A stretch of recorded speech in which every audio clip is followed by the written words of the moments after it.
All right, we are recording. All right, well, welcome everyone to the HR benchmark survey results with Workology and HiBob. I'm so excited to have you in. As you're coming in, please let us know where you're from. If you're watching the live presentation, I think you also should connect with the amazing HR professionals who are on this live presentation. So feel free in the comments to leave your LinkedIn. Let's connect with each other.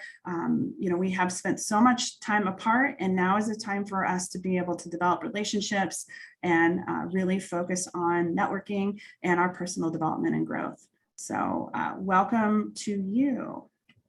Let's maybe move on over. Do you want to kick things off, Zoe, or how do we want to do this? Yeah, we have an intro slide in a minute. We just want to tell everybody that this is accredited, right? This is our next slide. Yeah, hold on slide. Oh yes. So how many of you, and leave a comment and let me know if you're certified with SHRM or HRCI. Let me know what your certification is in the comment. I am certified with both SHRM and HRCI, and I'm an SHRM SCP and then a SPHR.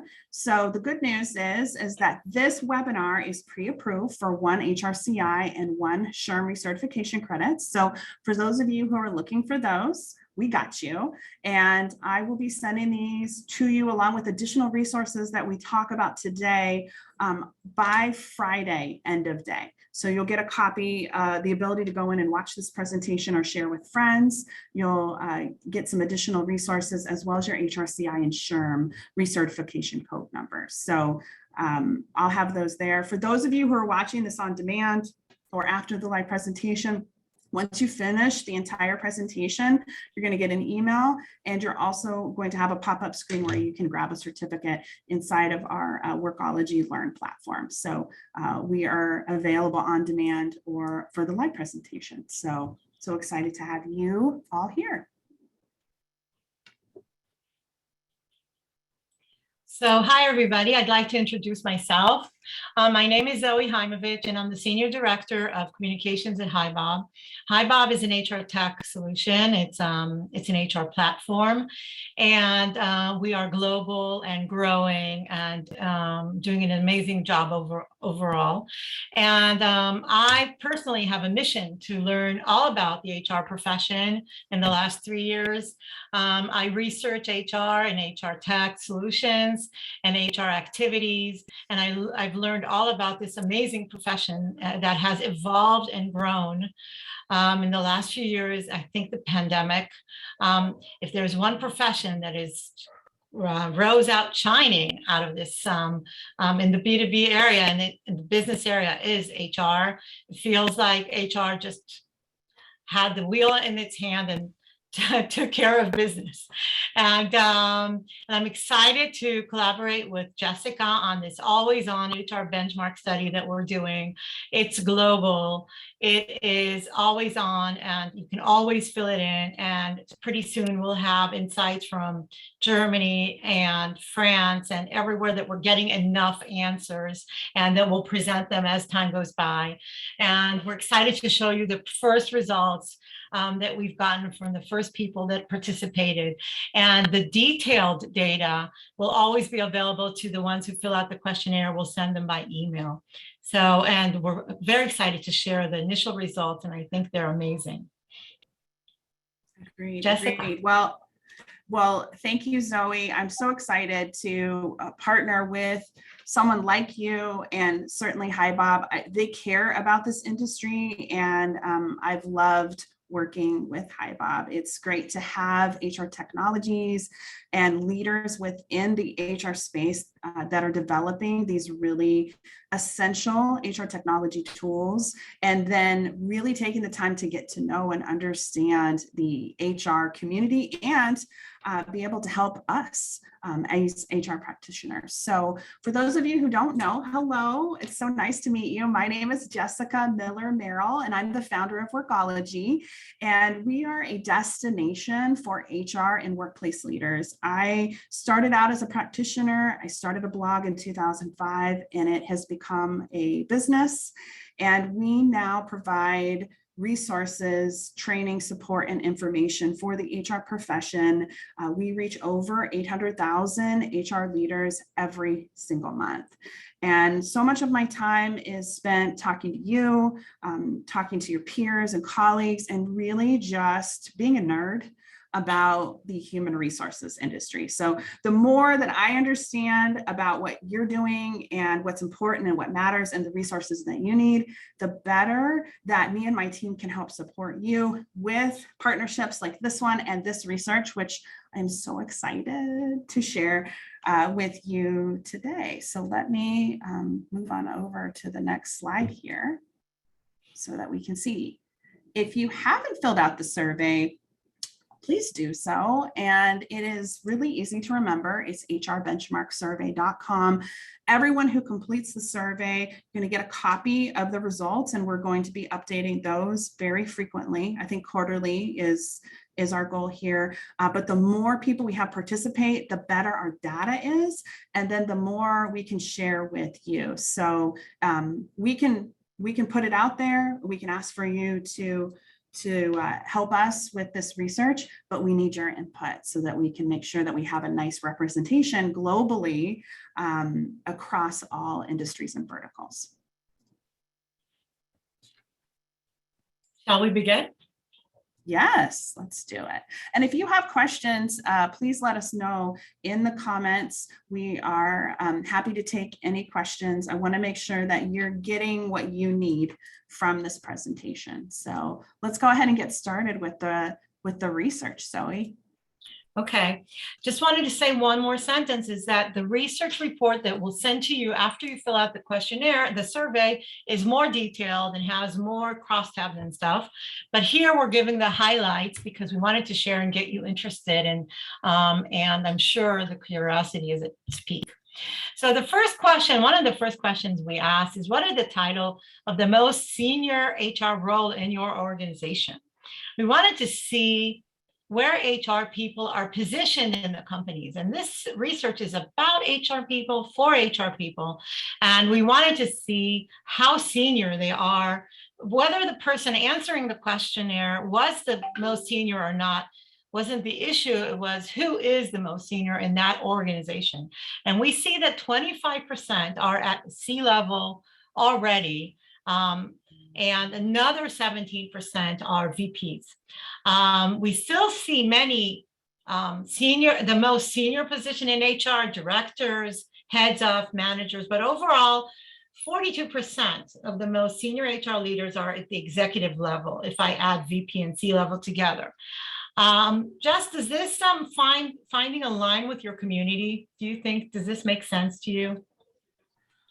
I love that we have so many chief people officers or chief human resources officers. I feel like, and as we'll see in some of the other results and further into the report, that it speaks to me the real importance and focus that organizations are placing on their people and employee engagement and recruitment and all those things by putting somebody into a position as a VP or head of HR who is interfacing directly with the with the CEO and is a member of the executive team. So we don't have to hear about what the organization wants or the executives leaders need after the fact or later on via email or as they're walking by the office, because we're in those executive conversations. And I think that is really important that we continue being part of those as we move past the pandemic and beyond.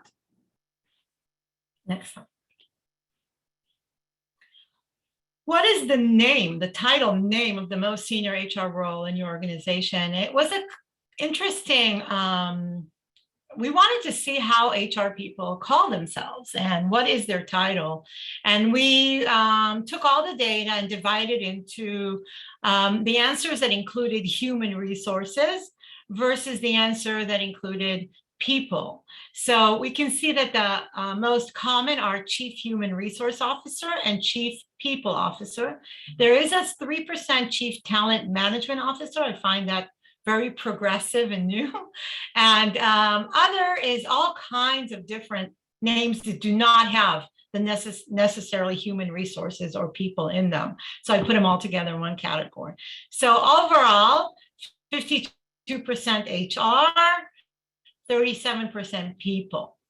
What is the naming convention? Jess, do you know who chooses HR? Who chooses people? Is this industry dependent? I think that in many cases it is. We have been doing this series on our podcast, the Workology podcast, since really the pandemic began, where I just wanted to talk to heads of HR. And we have done over 50 podcast interviews with different heads of HR who were directly reporting to the CEO, the COO, and executive level. So they're in those conversations. And what I have found anecdotally is that chief people officer tends to be in industries like tech that are a little bit more progressive in nature, but chief human resources officer might be more in manufacturing or real estate or some of these other industries and spaces. I think that there's a move to move beyond resources because it feels stiff.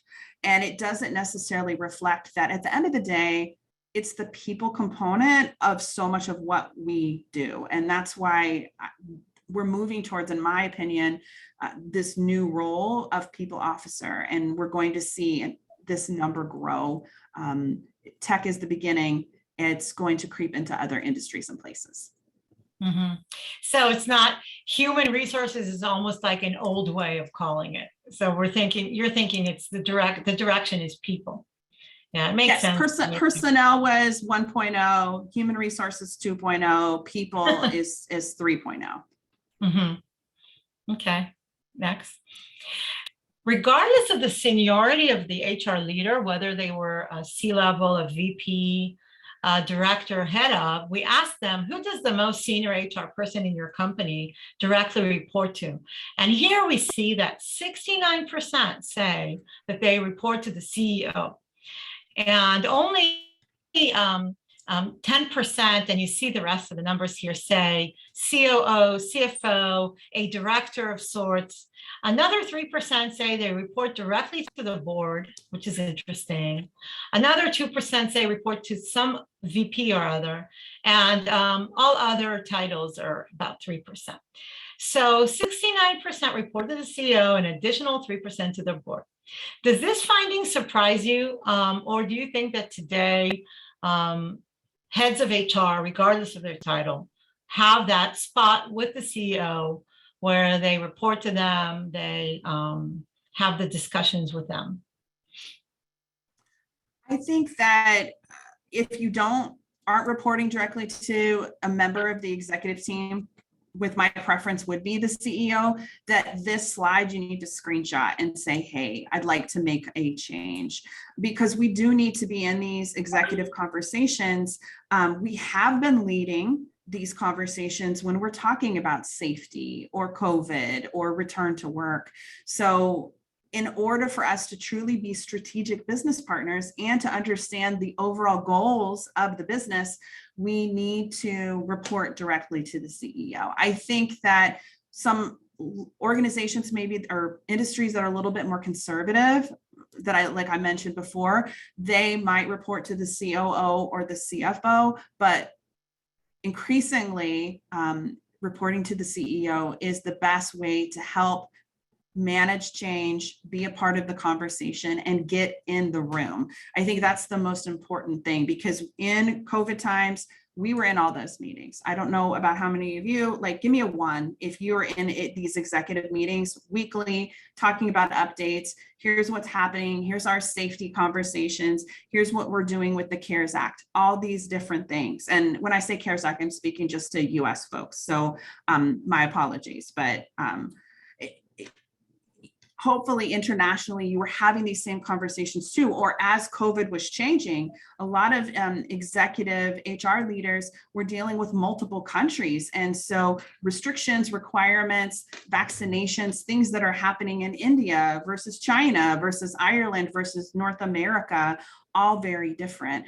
I want us to keep leading those conversations. And the best way that I think for us to be able to continue to do that is to report directly to the CEO. I remember talking to one of our customers, and she told me that on February 2020, there was an executive management meeting, and it started with the CEO, went to the CFO, then the CRO, and there was last 10 minutes in the meeting where she spoke. And then March 1st, 2020, right after the pandemic began, the meeting started with her. And she spoke for 40 minutes. And I think since then, she opens all the management meetings. So it feels like, HR is now the CPO or the CHRO is definitely a true management member in all ways, even in the time on the management meeting. Agreed. Well, I just want us to be able to continue being in these conversations. I think that is incredibly important to the future success and how we can support executive leaders.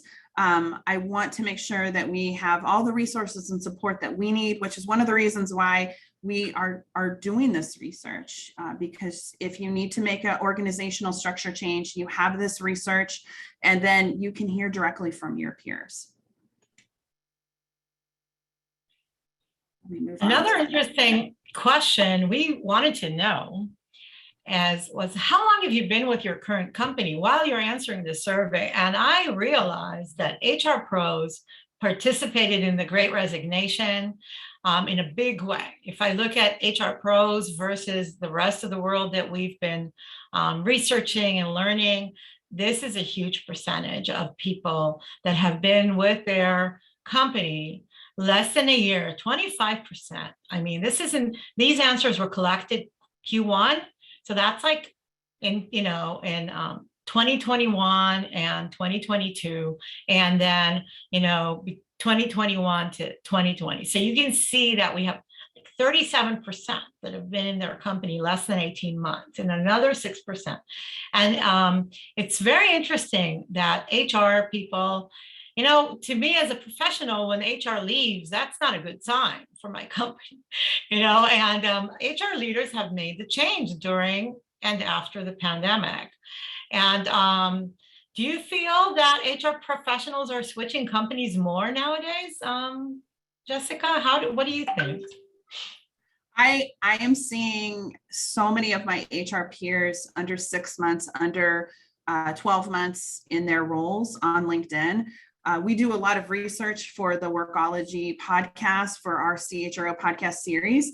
And as we're reaching out or looking at different individuals to interview for the podcast, the number of people who have been with their new organization 6 months is, I would say, 40% of the people that I'm connected to on LinkedIn. I will also say that we have a newsletter that goes out weekly to heads of HR. It's our senior HR newsletter list. And our list we can see because when you change jobs, right, your email changes. And so our list has turned over 40%. So people are changing jobs. I also think that HR people, as well as other individuals in general, they're not just changing jobs once, they're changing jobs twice. So maybe you made a decision to move to a different organization, but you got a better offer, or that other place that you were interviewing came through and you felt like it was a better fit. So I'm seeing HR leaders, just like the general employee population, switching jobs multiple times. I don't know how many of you have done that. If you have made a switch more than once during the pandemic, put a 2 in the comments and let us know. There's nothing wrong with it, but it definitely makes it a challenge for the people department to be able to be strategic when the head of HR leaves. Mm-hmm. I asked HR people, or we asked HR people, what actually do they do? What do they lead? What kind of initiatives are in their responsibilities? And it was very interesting to see the numbers and the number of initiatives led by HR managers. We can see that HR teams have 11 areas of responsibilities on average. And I just want to go through a few because it's in the 90s. Why is this in the 90s? It means that most people answer this as something they are leading. Okay, the HR group, they're leading onboarding. They're in charge of onboarding, culture and employee engagement, recruiting, employee experience, performance management, benefits, learning and development, talent acquisition, and compensation management. These are all in the 90s. That means that 90% of the people who answered our survey wrote all of these things that they are initiatives that they lead every day, ongoing. This is part of their job. So many strategic tasks here. And then diversity, equity, and inclusion is at 78%. Workforce planning, sometimes called headcount planning. So this is a very strategic role. Employer branding, this I bet they do with marketing, and it's a very important task. And then 57% payroll. So this is not what I remember about the HR profession. If I would have asked this 5 years ago, I would have think everybody would have said payroll, right? But these are the initiatives that they lead. And do you think this was common pre-pandemic? 11 areas that they're leading on average?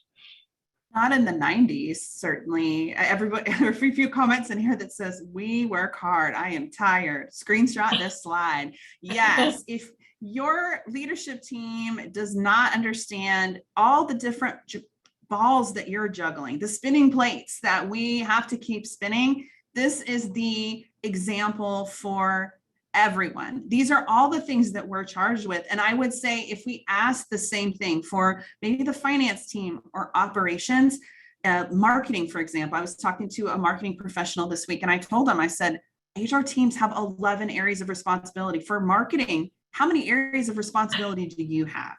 And it's probably 5 to 7. So exactly. It's definitely not 11. I'm not surprised by this. I definitely think it has grown. You can see that onboarding and culture and engagement and in my mind, and then recruiting are the top 3. And if we think about what we're experiencing right now in the Great Resignation, we are hiring people. And so we want to keep them, right? And so engagement and retention is incredibly important, but also when we do lose someone or we're adding new headcount, we have to be able to find those people. And it's incredibly challenging right now to be able to do that. It doesn't mean that pay equity or compensation isn't important. What this means right now is that our top 3 priorities are right here. I'm interested to see what happens with next quarter's results as we kind of have been in this Great Resignation for a period of time, how that might shift. Maybe benefits might creep up. Annual enrollment is on its way for many of us here. It will be, I'm really looking forward to the next results over time so that we can be able to see how things shift. Is it related to a time of year? Is it related to what's going on economically in our global economy? Or is it something else entirely? Yep. Okay.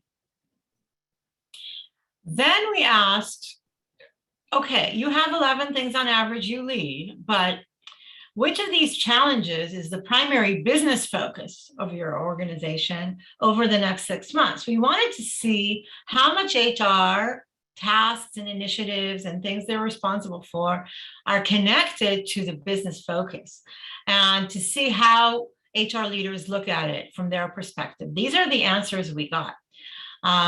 So the top one is retention and turnover reduction. It's basically a very big business focus and a big pain point.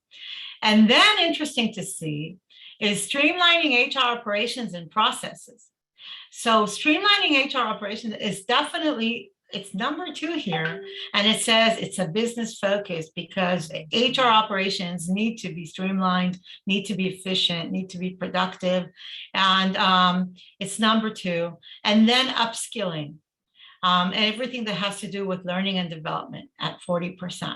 Then we have rapid growth. And we know how many businesses are experiencing rapid growth.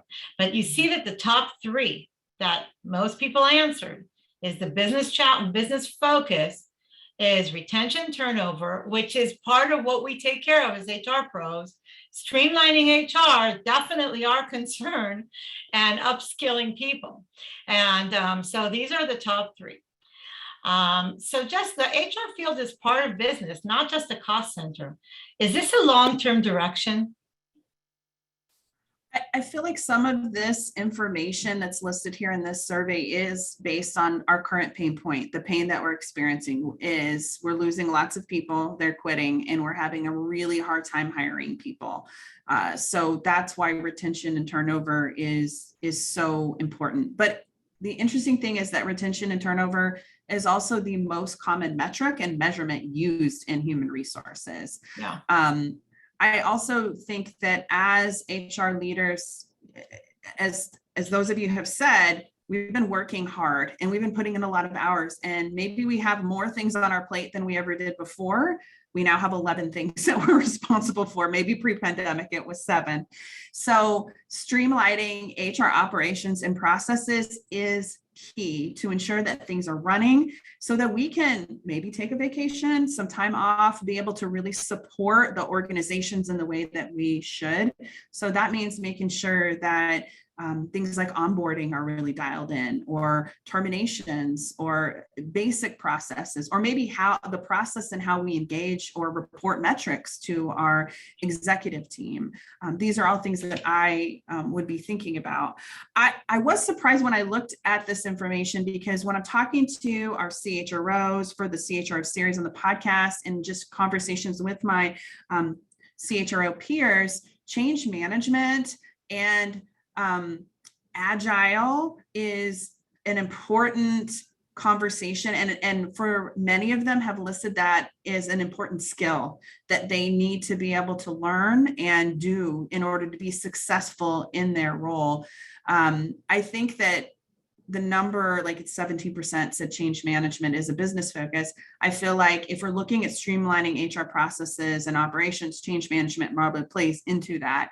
But it was interesting to me how a large majority of our CHRO podcast interviews have said change management's essential, but then the metrics and the numbers that are here in this research say, oh, streamlining HR processes are more important than change management. So I think that if we're looking at moving HR beyond just a place that costs the organization money, and moving towards a place where we are, as Zoe was saying, a revenue center, where we can say, when we upskill these people, or when we do these things, or have access to analytics or predictive data or things like that, we can help drive more revenue for the business.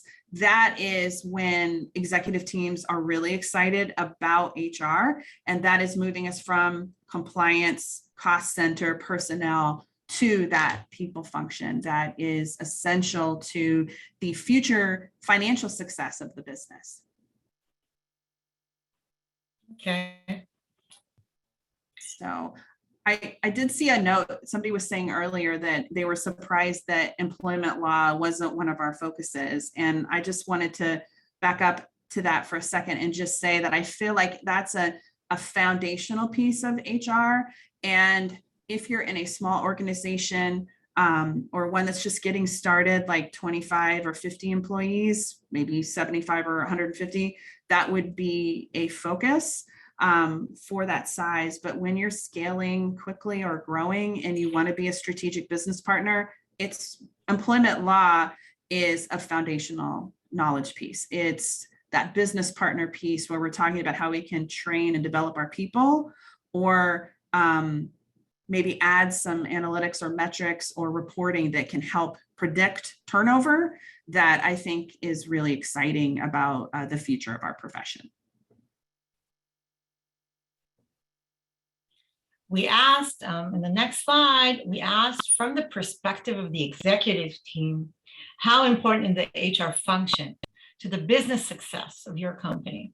And I was very interested to see how HR people feel about the executive team, how they treat HR, what do they think the HR function how is it affecting the business success of the company? And we see that HR is important for business success. It's not just a side profession or a side occupation. It's part of the business. It's a real part of the business. And the way I see it is that it seems like senior leadership are now acknowledging the impact of HR and business success. And we will be following this over time. Right now, the average was 4.1. I really think it should be 5. I know it sounds a bit ambitious, but it shouldn't be in question. You know, looking back at other C-levels, it took them time to have a position too. So CMOs, chief marketing operators, were not, you know, the C-level that everybody listened to until they started having data and saying what their impact is. And I think that now the CPOs, the CHROs have that level of impact as well. Do you feel that, do you agree that senior leadership are now acknowledging the impact of HR? I mean, when you talk to them, do you feel that HR has a business impact? This is a tough one because my answer is kind of no. I feel like we are rating ourselves higher than what our executive team would rate. I would love to do like an NPS where we send this out to 200 CEOs and say, what do you really think of HR? And just have one question where we just say, rate HR 1 to 5 in terms of their importance to the business success of your company, to see what they really think of us. I do think that executive leaders think that they know that HR is important, but I still think that we have this PR problem. If you've been in HR a little while, the Fast Company article comes to mind about how everyone hates HR. I think a lot of people still think that we're only responsible for hiring and firing. So we really have to sit in these executive conversations, talk about the business success, be focused on financial statements and the overall impact of the business, so that when, and I would love for us to do a mini survey with CEOs sometime to ask this question, we can compare.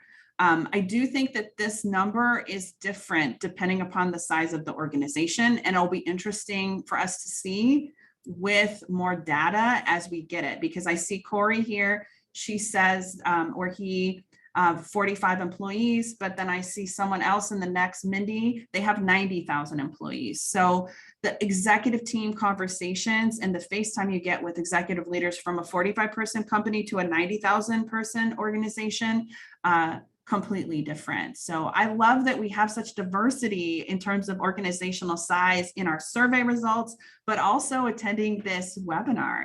I just absolutely love it. So you say we have a PR problem. We'll get there. I do think so. I do think so. And that's why we're talking here. That's why we're doing this research. I want us to be able to see over time, and for you to be able to pull that data vertical by organizational size, which is why we need more survey results, research results from you, so that we can present you with this information. And then you can go into the boardroom and say, my peers have this happening. Here's the business case. Here's my plan, our plan for HR of how we can help support you. Here's the revenue that we can project that we're going to be able to bring in by doing X, Y, Z. You're speaking the language of your executive leaders. They're crazy to leave money on the table like that. We then asked everybody, what kind of KPIs and metrics? You talked about that a lot, Jessica, and I wanted to see what are they measured? What are HR people measured on? What are HR initiatives measured on? What are we reporting? And it doesn't mean that we're the only people in the company that take care of turnover or try to, but we are measured on. And so I wanted to see, what are these metrics? And, I think HR solutions need to provide the numbers, and so you can report on them, of course. But and I'm saying, okay, let's see, what are they? What are these metrics? So the ones that came up first, like you said, turnover, number one, is the one that's measured, calculated, and I'm assuming that most organizations calculate them the same way, but I'm sure everybody has their own metric. But they call it turnover, and that's it. 79% said they are measured and they report about turnover. And then 52% retention, which is, I guess, another way of measuring turnover.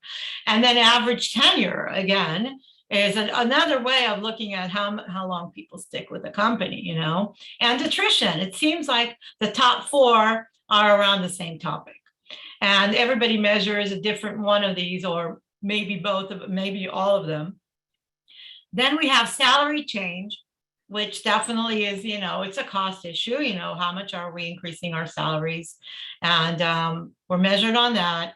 And then a gender diversity ratio. And I guess that's not only important, it's just because it's diversity, I guess it's part of compliance and part of everything we're responsible for. And then somebody said here that cost of hire, but the one that came up in our research is time to hire and time to fill. I guess you can figure out cost of hire as well, but these are the ones that came up.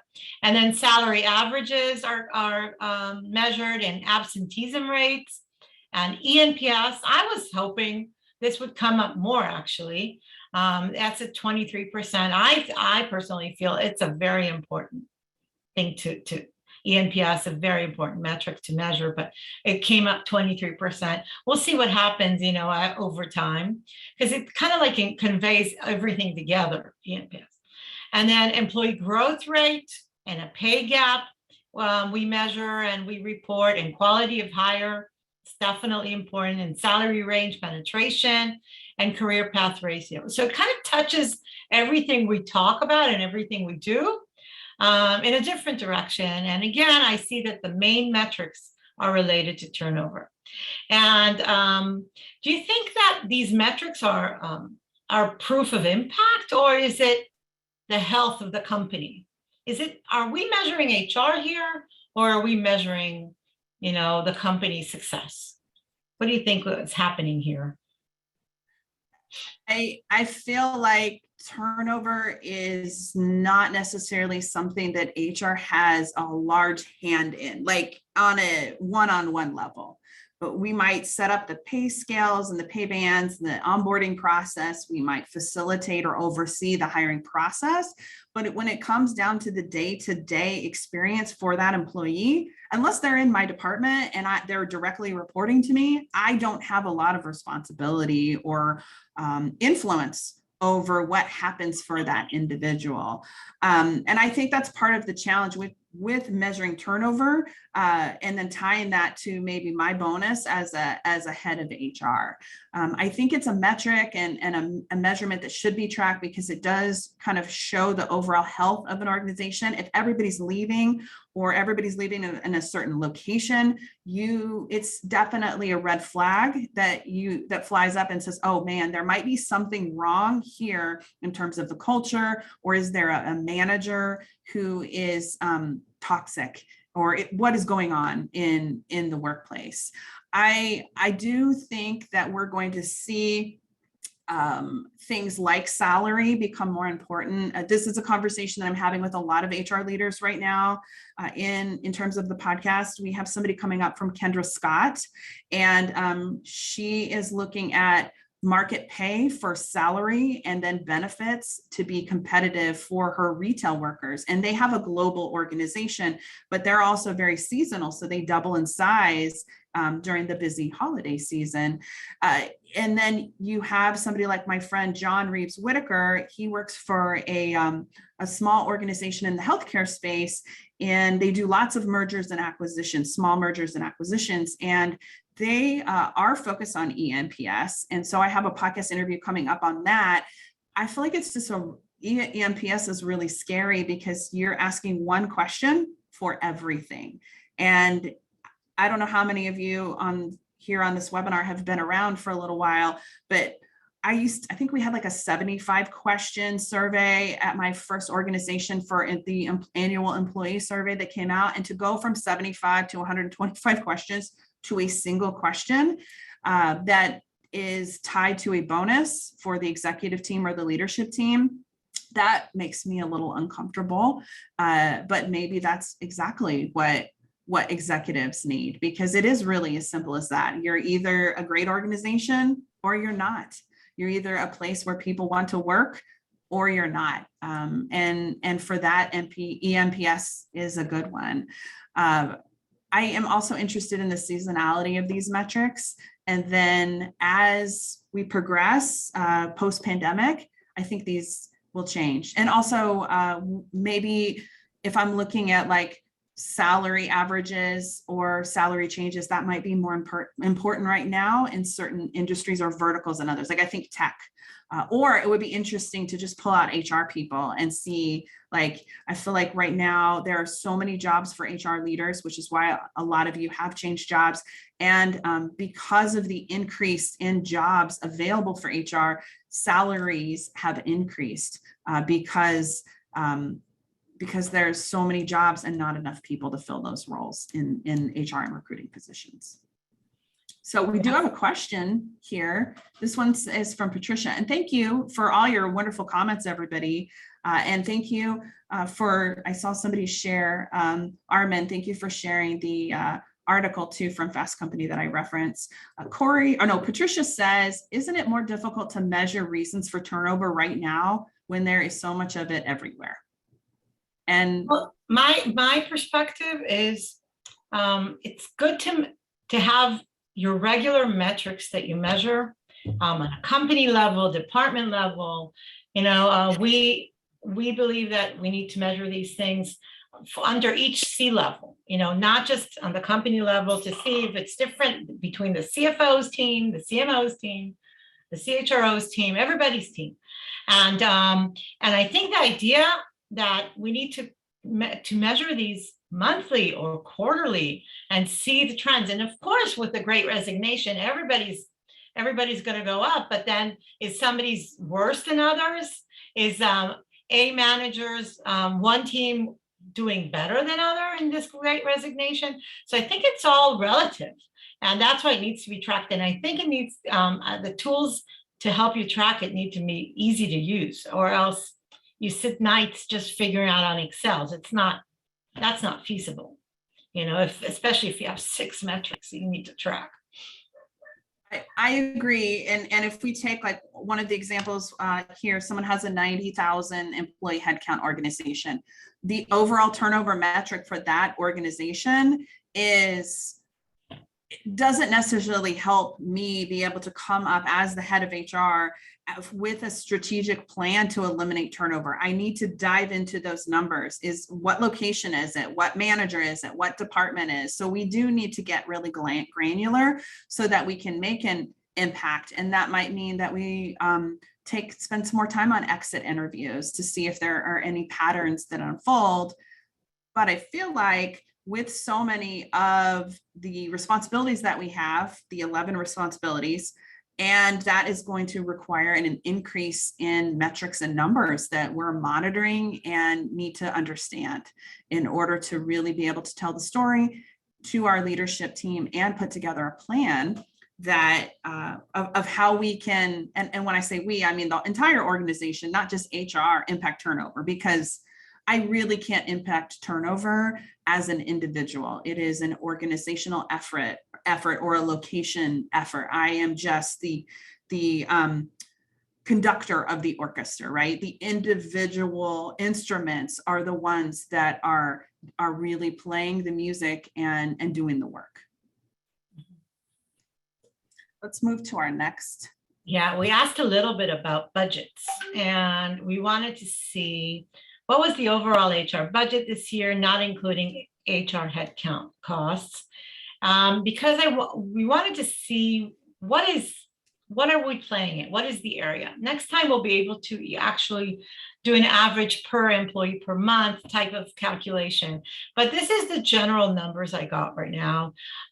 We see that the ranges are very big. We see 30% said that their annual budget for not headcount, which is HR tools and HR initiatives, was somewhere between 50 to 100K. And then we see at between 100 and 250 is around 14%.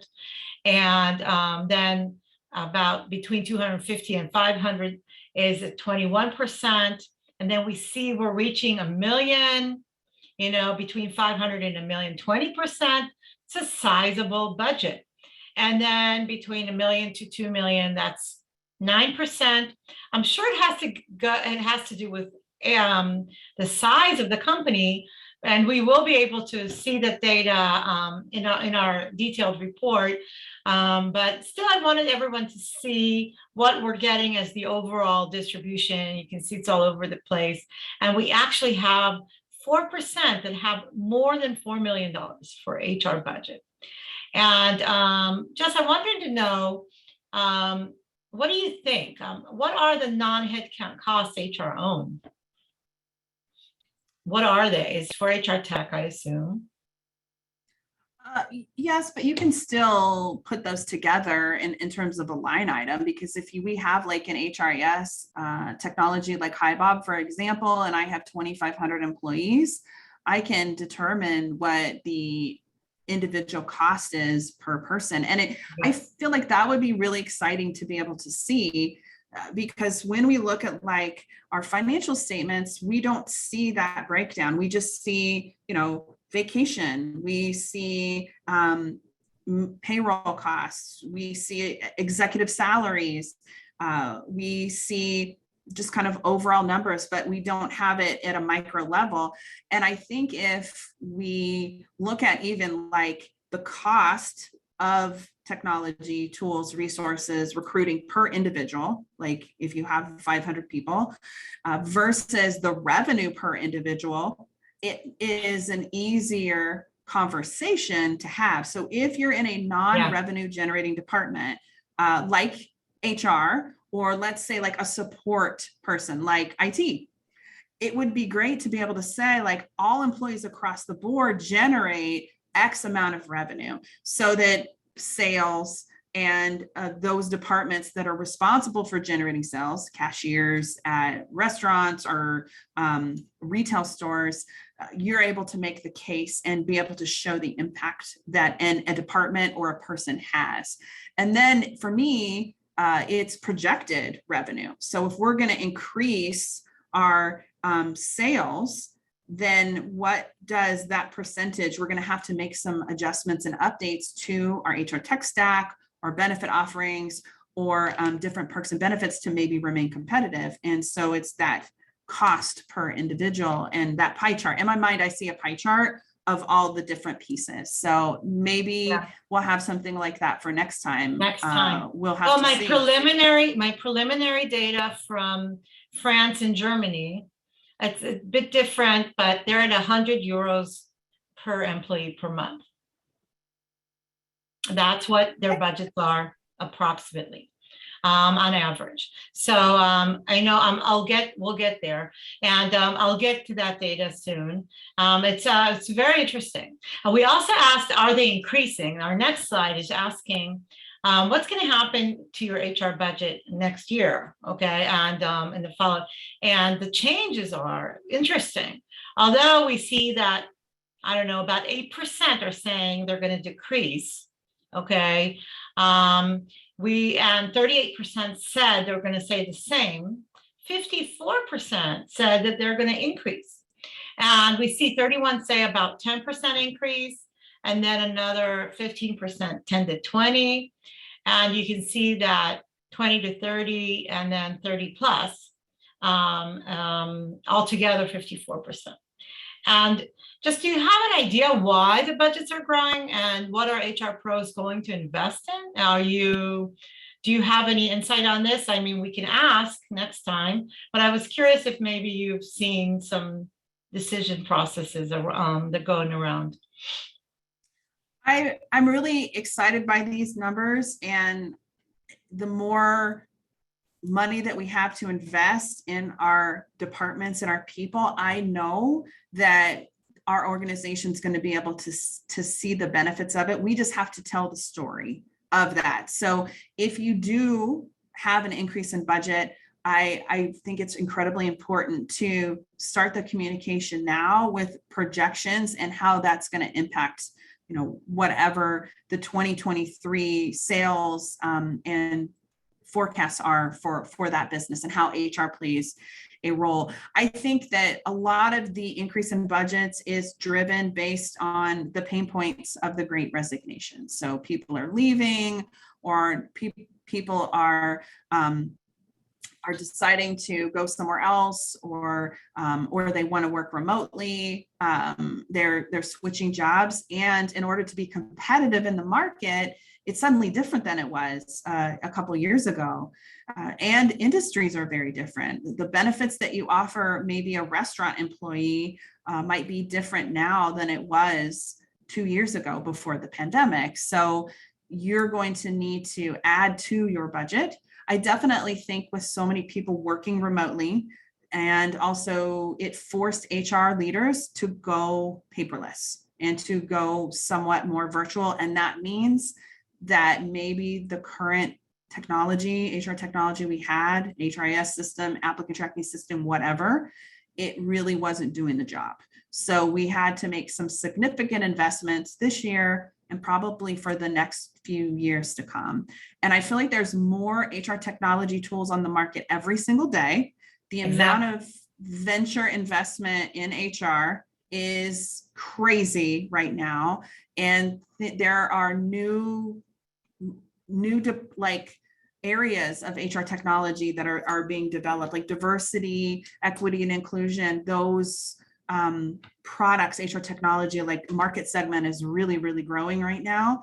And it's interesting when we look at these numbers, because in terms of like our responsibilities, yes, DEI is important, but the focus isn't necessarily all our focus isn't necessarily in that place. So you'll have to decide where you want to make your investments that are going to have the biggest impact. But I definitely feel like benefits, salary, and then that streamlining of processes with new technologies are really important. We need to make the employee experience online as good as if they were purchasing when they go onto their mobile phone to order DoorDash or Amazon. Right? It needs to be pretty, it needs to be easy, and it needs to be fast, because that's our expectation as a consumer, and employees are expecting that in our workplaces. So we did ask, what is the HR tech stack? And it's interesting that the HR profession today has an HR tech stack. And so the answers were amazing to me, because not only does everybody have a tech stack, it's like about 6 tech solutions on average. So if we look at them, of course, there's an HR platform or an HRIS, and then there's an ATS recruiting platform, and then an employee surveys and pulse surveys, and the payroll system, or a connection to a payroll system that they use, but this is in their HR tech stack. A performance management system. Sometimes it's part of the employee survey, sometimes it's on its own performance point solution. And then an LMS, learning and development solution, and then a goal setting solution, sourcing and talent pools, a compensation management tool, tired of Excel for that, HR analytics solutions, and employee engagement platforms, and video interviewing platforms. This is what people were reporting as their tech stack. And so in addition, we realized that HR tech helps track and report metrics and KPIs. Yes, learning and development is done here.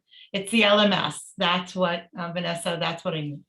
And then asking Jess, do you think anyone can manage HR anymore with HR tech? I mean, can you just walk in and manage it? I mean, it seems like it's part of what HR has to have, right? We can't go back on that.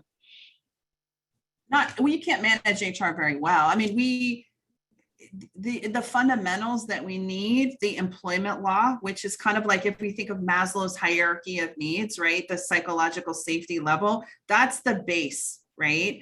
For employment law and compliance. And the applicant tracking system was created for that.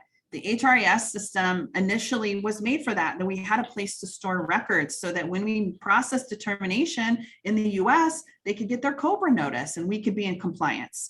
So for organizations, if you are a small company and you don't have that, you might be using a PEO, which they have.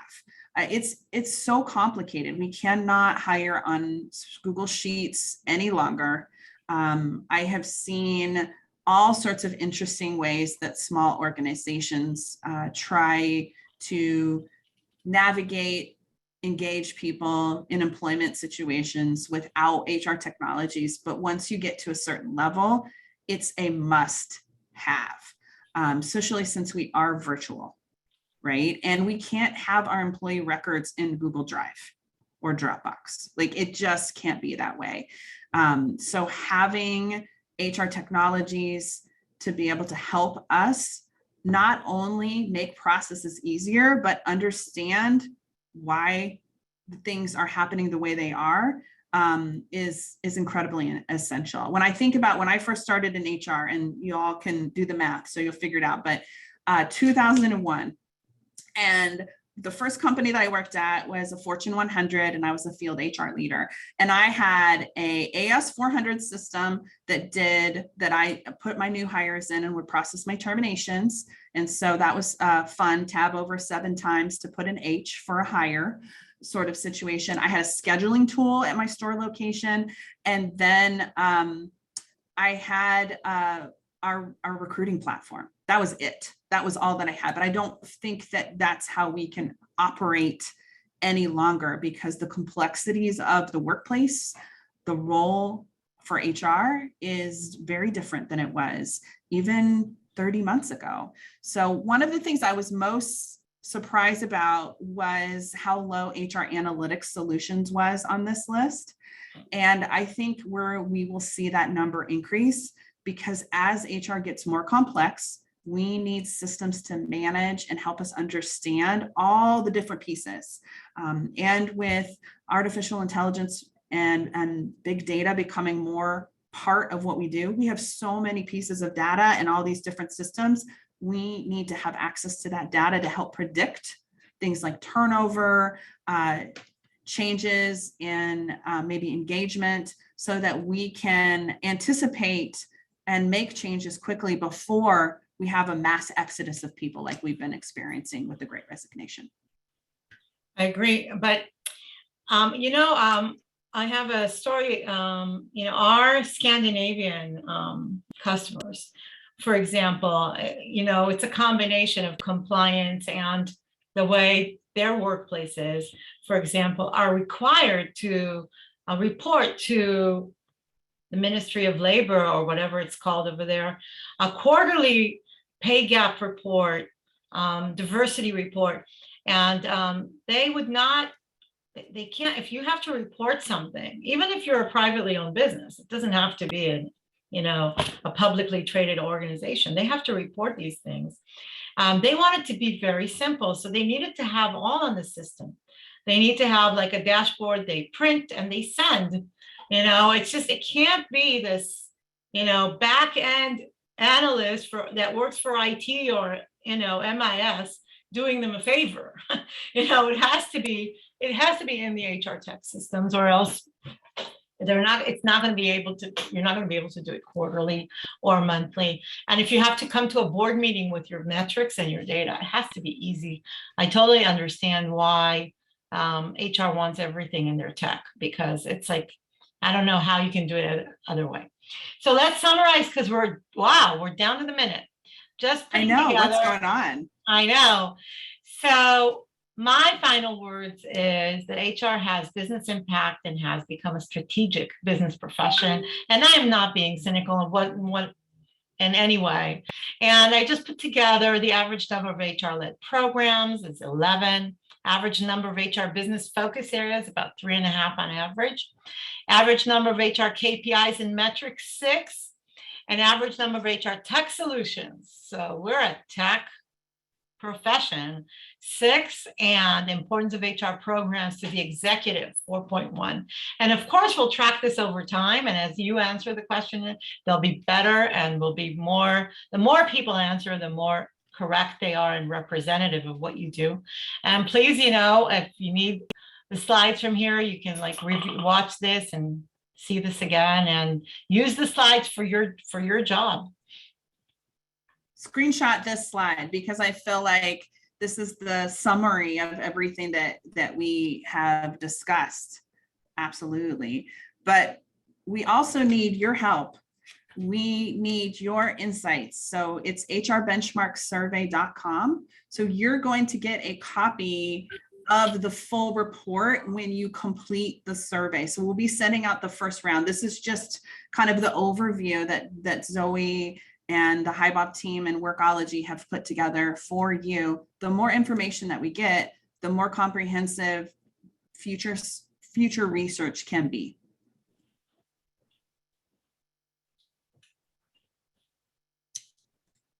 Awesome. Do you want me to execute the poll as a final? Okay. All right. I'm going to launch a poll. We have a little poll. If you are interested in receiving a demo from HiBob and learning more about them, please pick the yes. If you're good, pick the no. But we appreciate your time and interest. We'll send you information out on Friday for those of you who are watching live, including your HR recertification numbers and credits, as well as some additional information, and then a link to the survey if you haven't had a chance to complete that for us.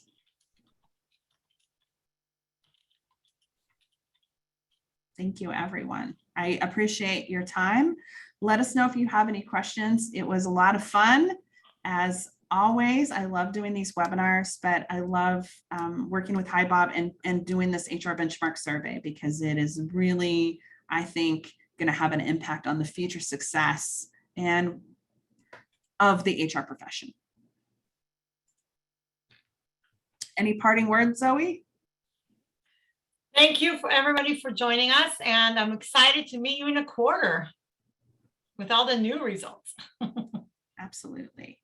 All right. Well, thank you again. I'm going to go ahead and shut off the recording, and I'll stay on if if somebody has a question or they want to talk more. I'm here. For those of you who are watching the on-demand version, know that at the end of this presentation, you're going to receive your certificate in the mail or in the pop-up